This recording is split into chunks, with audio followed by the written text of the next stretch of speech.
London in the 1660s was a city teetering on the edge of the modern world. It was massive, rapidly expanding, and largely built of wood, a medieval sprawl that had outgrown its ancient walls.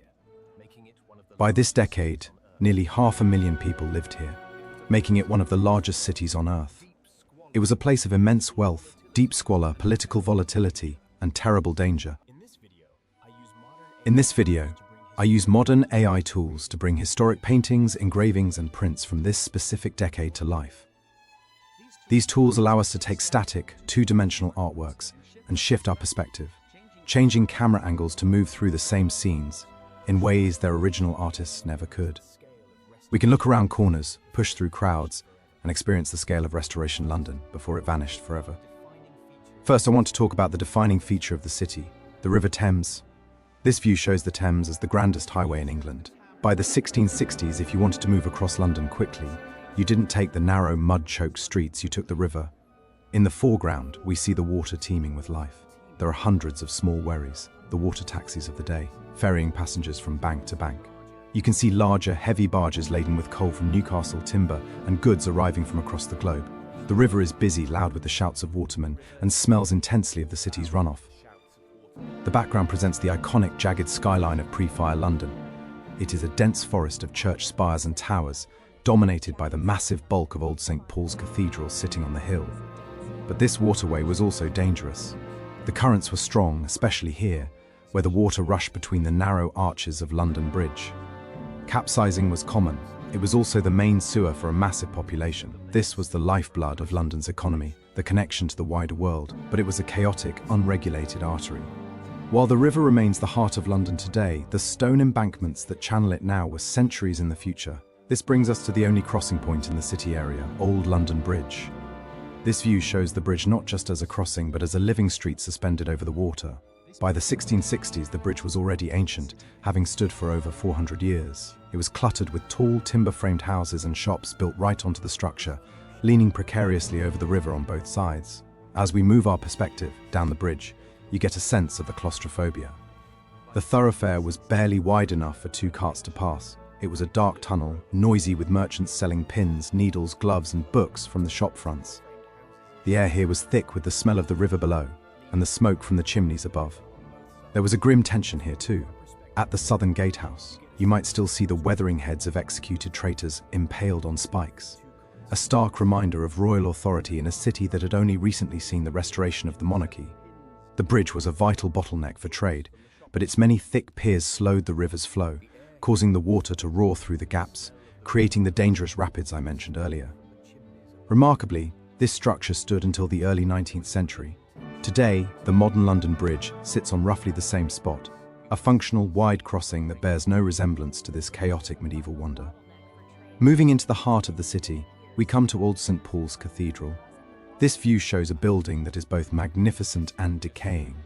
This is not the famous domed cathedral built by Christopher Wren that we know today. This was a massive Gothic structure, one of the longest cathedrals in Europe. By the 1660s, it was showing its age. It had lost its towering central spire to lightning a century earlier, and the remaining tower looked stunted and neglected. As we shift the camera to the ground level, we see the nave wasn't just a holy place. It was a public thoroughfare known as Paul's Walk. It was loud and irreverent. Merchants set up stalls inside. Lawyers met clients by the pillars, and people used it as a shortcut across the city. It smelled of dust, commerce, and animals. There was significant tension surrounding the building. It was a physical symbol of the religious and political upheavals of the Civil War era. Parliamentarian soldiers had stabled their horses inside just a decade prior. By 1660, with King Charles II back on the throne, there were tentative plans to repair it, perhaps even adding a fashionable new dome. But the structure was dangerously dilapidated. Stones were loose, the roof leaked. It was a giant waiting to fall. In just a few years, the Great Fire would gut this immense building, clearing the way for the completely new design that defines the skyline today. Just to the east of the cathedral lay Cheapside, the city's main market street. This view shows the commercial engine of London. Cheapside was wider than most streets, famed for its Goldsmiths' Row, superb four-story timber buildings housing the city's wealthiest luxury merchants. In the foreground, the street level is a chaotic crush of people. You see apprentices shouting their masters' wares, Fine ladies in silk navigating the muddy cobblestones, beggars, street performers, and porters carrying heavy loads on their backs. The noise would have been deafening, a mix of street cries, rattling cartwheels, and ringing church bells. The tension here was economic and social. This was where the staggering wealth of the merchant class was on display, contrasting sharply with the deep poverty seen just a few streets away. The sheer density of people and wealth made it a target for pickpockets and thieves. Cheapside was the place to be seen, and the place to buy anything from fine plate to imported spices. It mattered because the taxes and trade generated here fueled the entire kingdom. While the street plan remains largely the same today, the Great Fire wiped away these magnificent timber buildings entirely, leading to a rebuilding in uniform brick, leaving the commercial city behind. We travel west up the river to the seat of royal power, Whitehall Palace. This view shows a stark contrast to the cramped city we just left. Whitehall wasn't a single building, but a sprawling complex of over 1,500 rooms, courts and lodgings stretching along the riverbank. It was the largest palace in Europe at the time. By the 1660s, this was the centre of the Restoration Court of King Charles II. The atmosphere here was entirely different. The air was cleaner, the spaces wider. You see courtiers in flamboyant French fashions, soldiers in bright uniforms guarding the gates, and expensive carriages. The visual highlight here, standing out amidst the older Tudor brick structures, is the banqueting house, designed by Inigo Jones. Its clean, classical stone facade looked incredibly modern against the rest of the ramshackle palace. The tension here was political. This was a hive of intrigue, patronage, and scandal. The king's lavish lifestyle and his many mistresses were the talk of the town, often drawing criticism from the more austere merchant classes back in the city. Whitehall was where the decisions driving the nation's future were made. Almost all of this vast complex burned down in a separate fire in the 1690s. Remarkably, the banqueting house is the only major part that survives today, a lonely testament to the scale of the lost palace. Now, we must plunge back into the residential reality for most Londoners, into a typical city alleyway. This view shows the terrifying density of the medieval city. These streets were often so narrow that you could shake hands with your neighbour from the upper windows across the alley. The buildings are timber-framed, coated in plaster and tar, leaning inward, blocking out most of the sky. The ground is not paved stone, but packed earth, often slick with slops, household waste, and animal dung. There is no modern sanitation. The smell in these confined spaces would have been overwhelming. A mixture of unwashed bodies, rotting food, and open cesspits. Daily life here was lived at close quarters. You hear the sounds of domestic arguments, crying babies, and small-scale workshops hammering away in back rooms. The tension was constant. There was the fear of crime in the unlit nights, and the ever-present danger of fire in these dry wooden tinderboxes. But by the middle of the decade, a new silent terror arrived. This environment was the perfect breeding ground for disease. These cramped tenements were where the Great Plague of 1665 took its firmest hold, devastating the poorer population who couldn't afford to flee the city. This brings us to the darkest year of the decade, 1665, the year of the Great Plague. This view shows a city gripped by fear. We are looking down a street that feels unnervingly quiet. The usual bustle of trade has stopped. By the summer of 1665, thousands were dying every week. As we look closer at the doors of some houses, you can see a crude red cross painted on the timber, accompanied by the words, "Lord have mercy upon us." These houses were boarded up, quarantining the sick and their healthy families inside together, guarded by watchmen to ensure no one left. The sensory details here are grim. The air smelled of vinegar and burning herbs, which people carried in a vain attempt to ward off the miasma they believed caused the disease. The main activity happened at night. You would hear the heavy rumble of the dead carts and the bellman calling, "Bring out your dead," as bodies were collected and taken to mass plague pits dug outside the city walls. The tension was psychological. It was an invisible enemy. Everyone was suspect.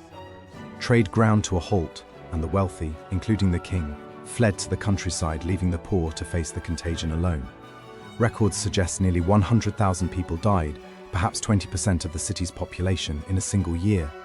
The plague subsided over the winter, but the following year, 1666, brought an even more total catastrophe. We are now looking at September 2nd, 1666, the start of the Great Fire. This view shows the origin point near Pudding Lane in the early hours of the morning. It began in a baker's shop. By this point in the decade, the summer had been incredibly hot and dry. The wooden city was parched. In the foreground, we see the initial confusion. A small fire has broken out, but fires were common in London. People are using leather buckets passed hand to hand from the river, and primitive hand-pumped fire engines that were difficult to maneuver in the narrow streets. The critical element here, unseen but felt, was a strong wind blowing from the east. This wind took embers from the baker's chimney and scattered them onto nearby straw and hay in stables and warehouses by the river. The tension here is the rapid escalation from a manageable accident to an uncontrollable firestorm. The city authorities were slow to react, hesitant to demolish houses to create fire breaks. By the time they realized the danger, the fire was moving faster than a man could walk. Over the next 3 days, the fire consumed everything in its path. This view shows the terrifying scale of the inferno as it raged through the city's core. The sky is no longer blue, but a thick, choking pall of black smoke, lit from beneath by an intense orange glow that made night seem like day for miles around. We see a chaotic mass of people fleeing westward and toward the river. They carry whatever they can save, chests of clothes, musical instruments, bedding, on their backs or loaded onto desperate carts. The river is jammed with boats trying to escape the heat. The sound was apocalyptic. Contemporary accounts describe a hideous roar. Ring noise like 1,000 storms, mixed with the cracking of ancient timbers, the shrieking of people, and the explosions of gunpowder as soldiers finally began blowing up buildings in a desperate attempt to stop the flames. The heat was so intense it melted the lead roofs of churches, sending molten metal streaming down the streets. The fire jumped effortlessly across the narrow lanes, consuming the commercial wealth of Cheapside, and eventually engulfing the massive structure of St. Paul's Cathedral, whose stone walls exploded from the thermal shock. By Thursday, September 6th, the wind died down, and the fire was largely out. This final view shows the aftermath. This view shows a landscape that looks more like the aftermath of a modern war than a 17th century city. 4/5 of London inside the walls had been destroyed. We look out over a blackened, smoking skeleton of a city. The thousands of houses, the dozens of church towers, the great public halls, all gone. In the midground, the immense shell of St. Paul's Cathedral stands gutted, its roof gone, looking out over a wasteland of ash and rubble. The daily life of the city was totally suspended. Hundreds of thousands of people were homeless, camped in the fields surrounding London, facing starvation and winter without shelter. The economic heart of the nation had stopped beating. Yet, the tension of destruction immediately turned to the urgency of rebuilding. This disaster forced a modernization that would never have happened organically. The new city would be built of brick and stone, with wider streets and new regulations. The medieval world we have explored in this video was gone forever, cleared away by fire to make room for the London that would become the capital of a global empire. It is startling to realize how close this history feels. When you walk through the City of London today, the street plan is largely the one laid out after this fire. The churches you see are the ones built by Wren on the ashes of the medieval ones we just saw. The past is right beneath the pavement. If there is another city or a specific historical moment you would like to see reconstructed in this way, let me know down in the comments. I read them all and it helps me decide where we travel next. Again, thank you so much for watching.